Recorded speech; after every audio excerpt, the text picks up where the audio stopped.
चलिए जानते हैं मध्य प्रदेश की 25 बड़ी खबरों को सिर्फ 10 मिनट में। लेकिन उससे पहले वीडियो को लाइक और चैनल को सब्सक्राइब जरूर करें।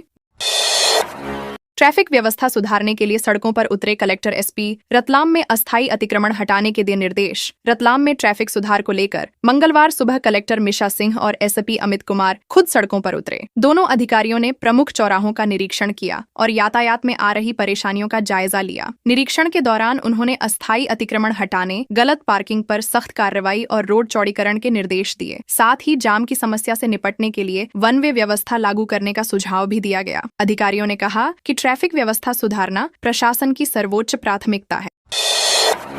इंदौर में 140 मकानों पर जमकर गरजा बुलडोजर। मालवीय नगर में सड़क निर्माण को लेकर हुई कार्रवाई। इंदौर नगर निगम ने सड़क चौड़ीकरण में बाधक बन रहे मकानों पर मंगलवार को बड़ी कार्रवाई की। मास्टर प्लान के तहत MR9 से LIG लिंक रोड निर्माण के लिए मालवीय नगर गली नंबर 2 में करीब 140 मकानों को हटाया गया। निगम की इस कार्रवाई में 5 JCB और 5 पोकलेन मशीनों का उपयोग किया गया। अधिकारियों ने बताया कि इस कार्रवाई के बाद सड़क निर्माण कार्य में तेजी आएगी। लोगों को वैकल्पिक मार्ग और नोटिस पहले ही जारी किए गए थे। सतना में प्रॉपर्टी विवाद में बहू ने ससुर की जमकर की पिटाई, दुकान में की तोड़फोड़। सतना के राजेंद्र नगर में प्रॉपर्टी विवाद ने घरेलू झगड़े का रूप ले लिया। बड़ी बहू ने ससुर मेरीलाल उर्फ राजेंद्र से विवाद के दौरान मारपीट की और उनकी सैलून दुकान में तोड़फोड़ कर दी। रविवार को हुई घटना का वीडियो मंगलवार को सामने आया। घायल ससुर ने बताया कि बहू लंबे समय से मकान की रजिस्ट्री अपने नाम कराने का दबाव बना रही थी। पुलिस ने मामला दर्ज कर जांच शुरू की है। आसपास के लोगों ने दोनों को अलग कर झगड़ा शांत कराया। निवाड़ी में खाद की कमी पर किसानों ने किया चक्का जाम, सड़क पर बैठकर जताया विरोध। निवाड़ी में खाद की किल्लत से नाराज किसानों ने मंगलवार सुबह स्टेशन रोड पर चक्का जाम कर दिया। कई दिनों से गोदाम में खाद की आपूर्ति न होने से किसानों को घंटों इंतजार करना पड़ रहा था। नाराज किसानों ने सड़क पर बैठकर प्रशासन के खिलाफ नारेबाजी की और चेतावनी दी कि रबी फसल को भारी नुकसान हो सकता है। सूचना मिलने पर पुलिस मौके पर पहुंची और बातचीत कर जाम खुलवाया। अधिकारियों ने किसानों को जल्द खाद उपलब्ध कराने का भरोसा दिलाया। टीकमगढ़ में समाजसेवी का धरना हुआ समाप्त। तहसीलदार के आश्वासन पर मानी मांग। टीकमगढ़ के दिगौड़ा ग्राम पंचायत में सरकारी भूमि से अवैध कब्जा हटाने की मांग पर समाजसेवी रमाशंकर पस्तौर का धरना सोमवार रात खत्म हुआ। तहसीलदार प्राची जैन रात करीब 10 बजे धरना स्थल पर पहुंची और लिखित में आश्वासन दिया कि जमीन सरकारी है तथा कब्जा हटाने का मामला कलेक्टर के समक्ष रखा जाएगा। आश्वासन मिलने पर पस्तौर ने भूख हड़ताल समाप्त की। तहसीलदार ने कहा कि कलेक्टर के निर्देश पर आगे की कार्रवाई की जाएगी और दोषियों पर सख्त कदम उठाए जाएंगे। मंदिर में दर्शन करने आए युवक ने दानपेटी तोड़कर की चोरी। सीसीटीवी में कैद हुई घटना। इंदौर के सयाजी चौक स्थित शिव मंदिर में दर्शन के बहाने आए युवक ने दानपेटी से रुपए चोरी कर लिए। घटना सोमवार की है और मंदिर के सीसीटीवी में पूरी वारदात कैद हो गई। फुटेज में युवक को दानपेटी का ताला तोड़ते और रुपए निकालते देखा गया। मंगलवार को पुलिस ने आरोपी को गिरफ्तार कर लिया। विजयनगर थाना पुलिस ने बताया कि आरोपी की पहचान गणेश कालदाते की सूचना पर हुई। पुलिस ने चोरी की रकम बरामद कर आगे की जांच शुरू कर दी है।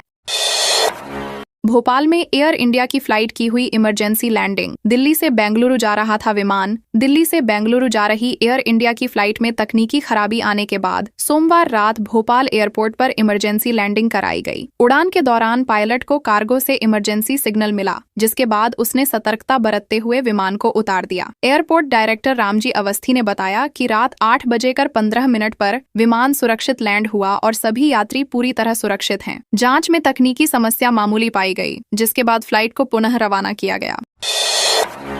रायसेन मंडी में धान की हुई रिकॉर्ड आवक। एक दिन में पहुंची 15,752 क्विंटल। रायसेन कृषि उपज मंडी में सोमवार को अब तक की सबसे बड़ी धान आवक दर्ज की गई। दशहरा मैदान स्थित अस्थायी मंडी में एक ही दिन में 15,752 क्विंटल धान पहुंची। करीब 450 किसान 500 ट्रॉलियों में अपनी उपज लेकर आए थे। लंबे इंतजार के बावजूद किसानों को कम दाम पर फसल बेचनी पड़ी। मंडी प्रबंधन ने कहा कि जल्द नीलामी व्यवस्था में सुधार किया जाएगा। किसानों ने मांग की कि सरकार न्यूनतम समर्थन मूल्य पर खरीद सुनिश्चित करे। छतरपुर में गुंडा परेड का वीडियो वायरल करने वाला गिरफ्तार। थाने में वीडियो से दबंगाई दिखाने की कोशिश। छतरपुर के सिविल लाइन थाना क्षेत्र में पुलिस ने गुंडा परेड के दौरान वीडियो बनाकर सोशल मीडिया पर वायरल करने वाले आरोपी को गिरफ्तार किया है। आरोपी ने वीडियो से दबंगाई दिखाने की कोशिश की थी। पुलिस ने उसके पास से कट्टा और कारतूस बरामद किए। आरोपी के खिलाफ अयुद्ध अधिनियम समेत कई धाराओं में कार्रवाई की गई। आरोपी को अदालत में पेश किया गया और जेल भेज दिया गया। पुलिस वीडियो की तकनीकी जांच कर यह पता लगा रही है कि आरोपी के साथ और कौन कौन शामिल था। छतरपुर में अवैध खनन पर कलेक्टर ने लिया बड़ा एक्शन। यूपी की स्टोन मिल पर 73 करोड़ रुपए का लगाया भारी जुर्माना। छतरपुर कलेक्टर पार्थ जायसवाल ने अवैध खनन पर सख्त कार्रवाई करते हुए यूपी की मेसर्स भाऊ स्टोन मिल पर 73.44 करोड़ रुपए का जुर्माना ठोका है। जांच में पाया गया कि कंपनी ने स्वीकृत क्षेत्र से बाहर 1.20 हेक्टेयर में अवैध उत्खनन किया। यह मामला ग्राम बदौरा कला, तहसील गौरीहार से जुड़ा है। खनिज निरीक्षक और अन्य अधिकारियों की संयुक्त रिपोर्ट के आधार पर कार्रवाई की गई है। कलेक्टर ने चेतावनी दी है कि जिले में अब किसी भी अवैध खनन पर बख्शा नहीं जाएगा। सतना चित्रकूट हाईवे पर सीमेंट से भरा ट्रक पलटा। ड्राइवर क्लीनर ने कूदकर बचाई जान। सतना चित्रकूट हाईवे पर बगदरा घाटी के पास सोमवार देर रात सीमेंट से लदा ट्रक अनियंत्रित होकर पलट गया। हादसे के बाद वाहन में आग लग गई, लेकिन ड्राइवर और क्लीनर ने कूदकर जान बचा ली। पुलिस ने तुरंत मौके पर पहुंचकर आग पर काबू पाया और ट्रैफिक बहाल कराया। 1 घंटे तक सड़क पर जाम जैसी स्थिति रही। ट्रक सतना से उत्तर प्रदेश की ओर जा रहा था। पुलिस ने प्राथमिक जांच में बताया कि हादसा मोड़ पर नियंत्रण बिगड़ने से हुआ।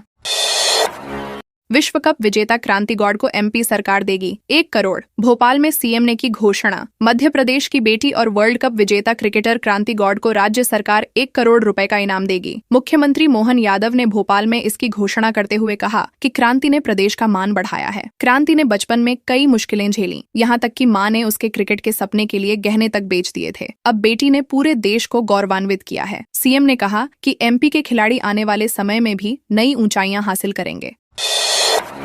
बीसीएलएल ने उतारी सीएनजी बसें। भैंसाखेड़ी से एम्स रूट पर 16 बसें हुई शुरू। भोपाल सिटी लिंक लिमिटेड बीसीएलएल ने 16 नई सीएनजी बसें भैंसाखेड़ी एम्स रूट पर शुरू की हैं। पहले ही दिन करीब 4500 यात्रियों ने सफर किया। इससे शहर में लो फ्लोर बसों की संख्या 76 हो गई है, जिनमें 25 सीएनजी बसें शामिल हैं। अगले 10 दिन में कोकता से रातीबड़ तक और 15 बसें चलाई जाएंगी। नगर निगम कमिश्नर संस्कृति जैन की पहल पर बीसीएलएल और ऑनपरेटर कंपनी के बीच समझौता हुआ। इससे टैक्स और परमिट से जुड़ी पुरानी समस्याओं का समाधान भी किया गया है। विदिशा में शराब के नशे में स्कूल में घुसा युवक, शिक्षक पर लाठी से किया हमला। विदिशा जिले के पठारी क्षेत्र के बगोदा गांव में शराब के नशे में धुत युवक ने सरकारी स्कूल में घुसकर शिक्षक पर लाठी से हमला कर दिया। आरोपी ने बच्चों को डराया, धमकाया और गालियां दी। घटना का वीडियो सामने आने के बाद पुलिस ने आरोपी को गिरफ्तार कर लिया है। शिक्षक दुर्जन मालवीय को चोटें आईं। घटना के दौरान बच्चे घबरा गए और चीखते चिल्लाते रहे। पुलिस ने आरोपी के खिलाफ गंभीर धाराओं में मामला दर्ज कर जांच शुरू कर दी है।